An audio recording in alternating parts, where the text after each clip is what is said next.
வணக்கம் மக்களே.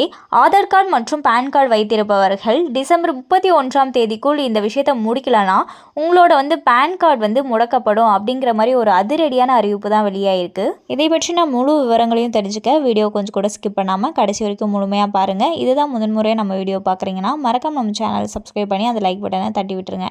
வாங்க வீடியோக்குள்ளே போகலாம். வீடியோ கொஞ்சம் கூட ஸ்கிப் பண்ணாமல் கடைசி வரைக்கும் முழுமையாக பாருங்கள். இதுதான் முதன்முறையாக நம்ம வீடியோ பார்க்குறீங்கன்னா மறக்காம நம்ம சேனலை சப்ஸ்கிரைப் பண்ணிவிட்டு அந்த லைக் பட்டனை தட்டி விட்டுருங்க. வாங்க வீடியோக்குள்ளே போகலாம். பேன் கார்டு மற்றும் ஆதார் கார்டு வைத்திருக்கும் ஒட்டுமொத்த பேருக்கும் 2025ஆம் ஆண்டு ஜனவரி 1ஆம் தேதி அமலுக்கு வர இருக்கும் புதிய பேன் கார்டு விதி பற்றி கட்டாயம் தெரிந்திருக்க வேண்டும். இந்த விதிகளை பின்பற்றாத கார்டுகள் செயலிழப்பு செய்யப்பட இருக்கிறது. ஆகவே இதை புரிந்து கொண்டு உடனடியாக என்ன செய்ய வேண்டுமோ அதை முடித்து விடுங்கள். இது குறித்த முழு விவரங்களையும் இப்போது தெரிந்து கொள்ளலாம். Permanent account number PAN card இல்லாமல் இப்போது இருக்க முடியாது. ஏனென்றால் பேங்க் அக்கவுண்ட் வைத்திருக்கும் கஸ்டமர்கள் கட்டாயம் இதை வைத்திருக்க வேண்டியிருக்கிறது. இல்லை என்றால் பரிவர்த்தனைகள் செய்ய முடியாமலும் போகலாம். இதனாலேயே அதை பயன்படுத்துவதில்லை என்றாலும் வங்கி வைத்துக் கொள்வது நல்லது என்று அனைவரும் நினைக்கின்றனர். அதுவும் உண்மைதான். இந்த பேன் கார்டை ஆதார் கார்டுடன் இணைக்க வேண்டிய காலக்கெடுவானது டிசம்பர் 31ஆம் தேதியுடன் முடிவடைய இருக்கிறது. இதேபோல பல தேதிகள் கடைசி தேதி என்று வந்திருக்கிறது. ஆனால் பேன் ஆதார் இணைப்பிற்கு அபராதம் மட்டுமல்லாமல் இப்போது செயலிழப்பு செய்யப்பட இருக்கின்றன. இதனால் பரிவர்த்தனைகளை செய்ய முடியாமல் கூட போக வாய்ப்புள்ளது.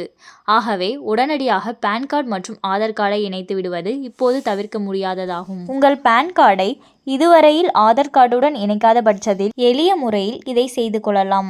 முதலில் பில்டிங் போர்ட்டலான www.incometax.gov.in வெப்சைட்டுக்கு சென்று கொள்ளுங்கள். இப்போது முகப்பு பக்கத்திலேயே குயிக் லிங்க்ஸ் டேப் இடம்பெற்று இருக்கிறது. அதை கிளிக் செய்து கொள்ளுங்கள். இப்போது லிங்க் ஆதார் டேப் தோன்றும். இதை கிளிக் செய்து ஓபன் செய்து கொள்ளுங்கள்.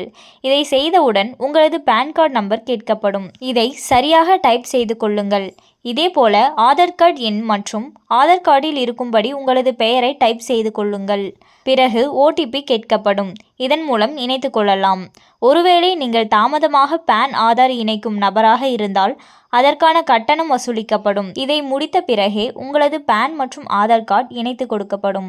இதையும் செய்து முடித்துவிட்டால் 4 அல்லது 5 நாட்களில் உங்களது பேன் கார்டுடன் ஆதார் கார்டு இணைக்கப்பட்டுவிடும். இப்போது பேன் ஆதார் லிங்க் ஸ்டேட்டஸ் பற்றி பார்க்கலாம். முதலில் சென்றதை போலவே www.incometax.gov.in என்ற வெப்சைட்டுக்கு செல்ல வேண்டும். அதேபோல குயிக் லிங்க் டேப்பை கிளிக் செய்து ஓபன் செய்து கொள்ளுங்கள். இதையடுத்து PAN Aadhaar link status tab தோன்றும். அதை கிளிக் செய்து கொள்ளுங்கள். இப்போது உங்களது ஆதார் விவரங்கள் கேட்கப்படும். இதை கொடுத்துவிட்டால் போதுமானதாகும். உங்களது பேன் கார்டு ஆதாருடன் இணைக்கப்பட்டுவிட்டால் ஏற்கனவே இணைக்கப்பட்டுவிட்டது என்று தகவல் தெரிவிக்கப்படும். அல்லது பேன் மற்றும் ஆதார் விவரங்களில் ஏதாவது தவறு இருப்பின் பேன் ஆதாருடன் இணைக்கப்படவில்லை என்று தெரிவிக்கப்படும். ஆகவே உங்களது விவரங்களை மீண்டும் சரிபார்த்து கொள்ளுங்கள். அதன் பிறகு மீண்டும் இணையுங்கள். இந்த ஆதார் கார்டு மற்றும் பேன் கார்டு இணைப்பு பொதுவானதாகும். வரி செலுத்துவோர் மட்டுமே இணைக்க வேண்டும் என்று நினைக்கின்றனர். ஆனால் அனைவரும் காலக்கெடுவுக்குள் இணைக்காமல் இருந்தால் வரும் காலங்களில் பரிவர்த்தனைகளை செய்ய முடியாமல் போகலாம். அதே நேரத்தில் அபராத தொகையும் செலுத்த வேண்டியிருக்கும். மேலும் இது போன்ற அரசாங்கம் சார்ந்த அனைத்து அப்டேட்களையும் உடனுக்குடனே தெரிஞ்சுக்கணும்னு நினச்சிங்கன்னா மறக்காம நம்ம சேனலை சப்ஸ்கிரைப் பண்ணி பக்கத்தில் இருக்க பெல் ஐகானை கிளிக் பண்ணி அதில் ஆளுங்கிற ஆப்ஷனை செட் பண்ணி வச்சுக்கோங்க. அப்போ தான் நம்ம அப்லோட் பண்ணுற வீடியோ உடனுக்குடனே உங்களுக்கு நோட்டிஃபிகேஷனாக சேரும். அது மட்டும் இல்லாமல் அந்த லைக் பட்டனை தட்டி விட்டுருங்க. தேங்க்ஸ் ஃபார் வாட்சிங்.